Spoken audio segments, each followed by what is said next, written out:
Kaya for me, hindi ito gambling. Tito, do you consider trading as gambling? Hindi po. Ako po ay hindi nagsusugal dahil malas ako sa sugal. Even nung bata ako, kahit Lucky 9, Crazy 8, kahit nga ungguyan, nahihirapan ako manalo eh. Kasi for me, yung laro ng barahan na yon, minsan, no, pagka yung pagsugal kasi, hindi ko kaya siyang diskartihan. Wala siyang pattern. No, for me, okay, hindi ako gambler, baka I could be wrong. No? So, nung nakita ko yung trading na may chart, may pattern, diba? Pwede kang mag-abang, alam mo kung saan pwedeng huminto yung presyo. Sabi ko, ito pwede to.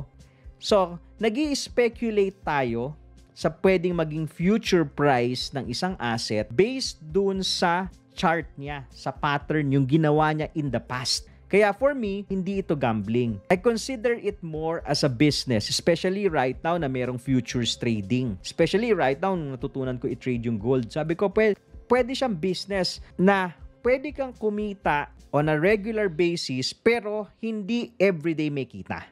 Okay? So, similarly, hindi pare-parehas ang kita. May mga days na maganda yung kita, may mga days na break-even ka lang, may mga days na talo ka ng konti. No? But overall, as a business, meron kang plan eh. Pagka negosyante po kayo, nagfo-forecast kayo ng sales nyo for the year. Diba? Nagfo-forecast kayo and based on that forecast, gumagawa ka ng ano yung mga pwede mong activity na gawin, sales effort mo na gagawin sa negosyo mo. No? So similarly, ganun po no, sa trading. At hindi everyday may kita. May mga days na lugi ka pa nga eh. No? So for example, meron kang tindahan. Diba? Meron kang tindahan, hindi naman everyday pare-parehas ang foot traffic eh. Dumadaan at bumibili ng commodity mo. Pero pag tinignan nyo po no, sa tindahan, may mga season.